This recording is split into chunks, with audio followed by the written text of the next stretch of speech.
had, there's like display cases in there and stuff that he had, and the manager used to take a key for every hotel he went to. Now back in the day, you know, keys could get pretty elaborate, right? So there's all different kind of keys in there, like ones that look like big old school keys, and then there's ones that are just really fancy.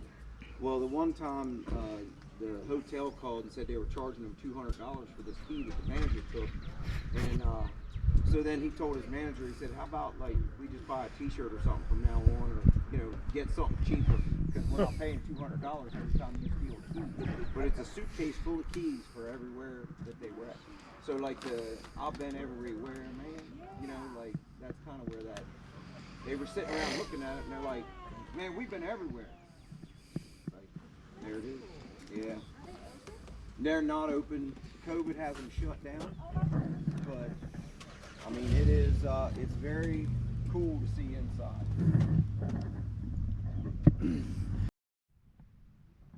Johnny Cash's tour bus.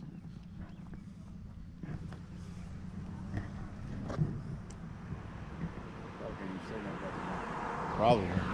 Maybe they can.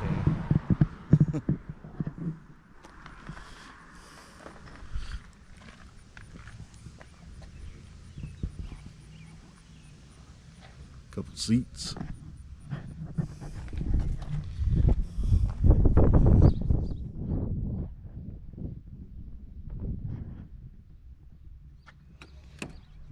thought the door was open. Hey. I thought it was too. Oh, did you pull on it too? No, I just sticking out. It's pretty cool. It's back half must be a bedroom.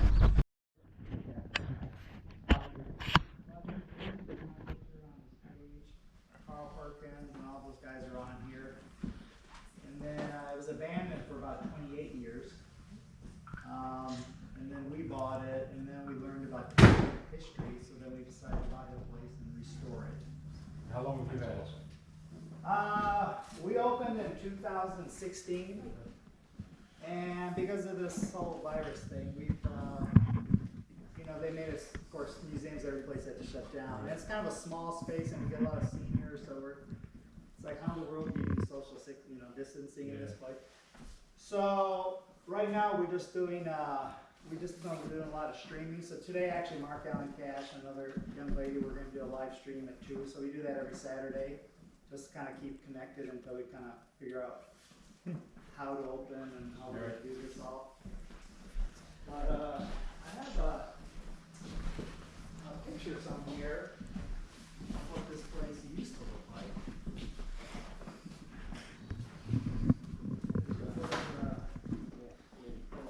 It was a mess. Well, just look around. The car's in the other room there. That's the one piece of time car from the song. It is the only one in the world. Yeah, right around the center.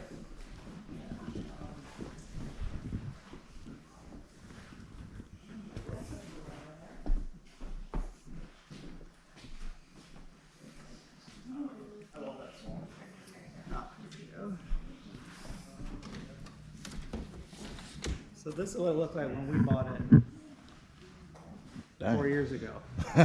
Y'all have done a lot of work. But nobody knew the history of it. It kind of got lost in time. Wow. And nobody knew that Johnny Cash played on the stage, and there's a whole history. And people are just kind of wondering when this place is going to be torn down. That's this. I told you it was all grown up. You did all of this from that? Well, we bought it really cheap, and then we stole a boatload of money. They basically just strip it down. They have a video of everything they have to rebuild. It's really cool.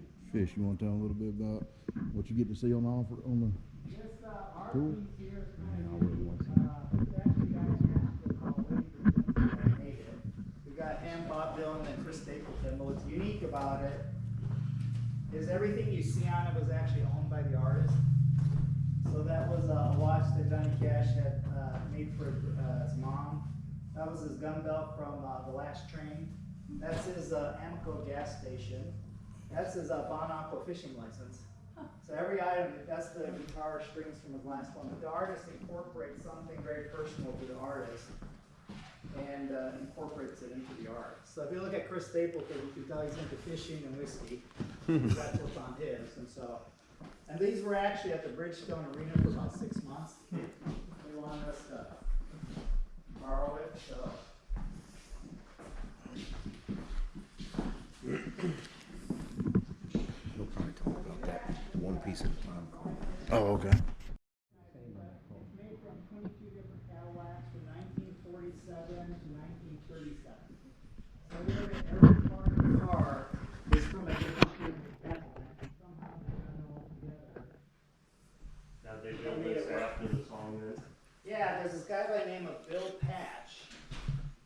He loved The the one song, piece at a so time car. he wasn't in the automobile industry, but he's like an engineer doing the other stuff. He called his 4 engineers and he said, listen to the song and build me the car. So they spent about 2 years, somehow built the thing, drove it to Hendersonville, gave it to Johnny Cash as a gift. They became lifelong friends, and then Johnny did a lot of benefit concerts because he was, I think he was part of the Lions Club. They were raising money and all that. And so there's actually a video of, if you go to YouTube, one piece at a time, there's a video that Johnny and June shot driving this car around in Hendersonville. And unfortunately, when Johnny died, the family was more interested in the money, so they sold it. They sold the farm, they sold the car. So we found this up in Roscoe, Illinois, at a car museum. Really? And then we started kind of buying and bringing everything together here, and bought the farm. And because the farm, it was just, I'll let you guys take a look at it, but it was just a local farmer bought it, and he was renting out the pasture for cows. You know, Johnny owned it for 30 years and called it the center of his universe. It was his most treasured possession. And it's an 1837 pre-Civil War log cabin home. So it's a really cool property, but you know, it just kind of got lost. I don't know if you all saw this, but this is what this building looked like 4 years ago when we bought it. 4 years ago? Yeah, so because it was abandoned, nobody remembered the history or knew about it, it just kind of got lost in time. And we bought the farm first, and then we found a video of a concert in the building that Johnny had. And nobody knew where this concert took place. It took us about 4 months, and we finally figured out it was this abandoned. Kid Rock. He had a place. He had bought an old town caddy.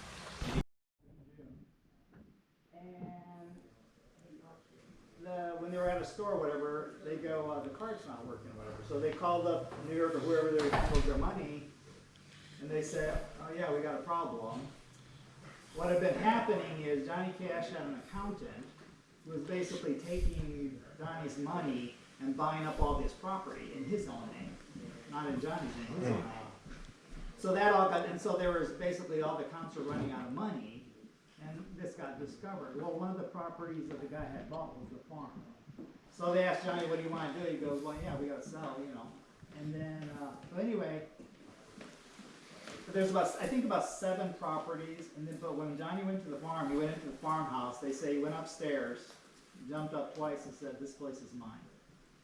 So he just went to the property and fell in love with it because it's the one place he could actually go where nobody cared.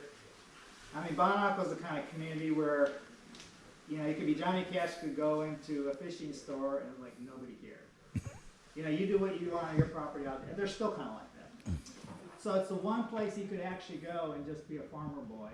You know, so up there he'd shoot, hunt, you know, fish, just spend time with the kids. So one place he could just, and the girls would say, you know, when he was there, he was dad. The second he left the farm, he was Johnny Cash and world owner. So that's the one place, and that's why he called it the center of his universe. And he was there until 2 months before he passed away. He was still going to the farm.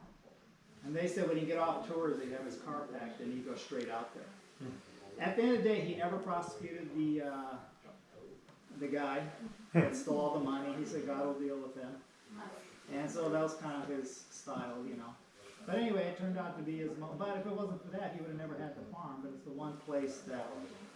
in 1976, he did a live Christmas broadcast from there. Tony Orlando, Billy Graham, Roy Clark was out there on the farm. So you can see that on YouTube.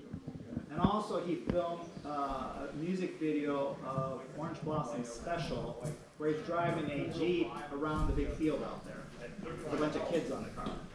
And so you'll see a couple, and he talks about, you know, it's some kind of a TV special they were doing, and they're going to visit homes of stars, and he says, yeah, you're at my farm in Bon Aqua. I come here when I can rest. So, and there's only 2 times. Other than that, it was purely his personal space, and the community left him alone. So anyway, but the family sold it too. And but meanwhile, we when we got involved with all this, you know, they have a kind of a messed up family. So as many stars children do. But anyway, we got very involved in the family. So Mark Allen Cash, Johnny Cash's nephew, is our resident musician, lives across the street. Johnny Cash's daughter lives across the street, and Johnny Cash's grandson lives about 2 doors down there. Both Mark, the guy that's our musician here, and the other grandson, they both had long prison sentences, and we put them into rehab, gave them jobs, and now they work here. The grandson is actually a touring artist now. His name is Thomas Gabriel, and he's touring all over the world now. Sounds identical to Johnny Cash. You close your eyes, you're listening to Johnny Cash. Mark Allen Cash, even Johnny said, was probably the best singer in the family, but made some bad life choices. But now he's married, lives across the street, comes here every day, performs, cleans, and works with us. But he's a phenomenally gifted musician. And then the daughter, you know, a lot of issues there too, and we're helping her out. She lives across the street temporarily. So anyway, yeah, we kind of got heavily involved in their world, craziness of the Cashes. And so anyway, so right now we're just trying to figure out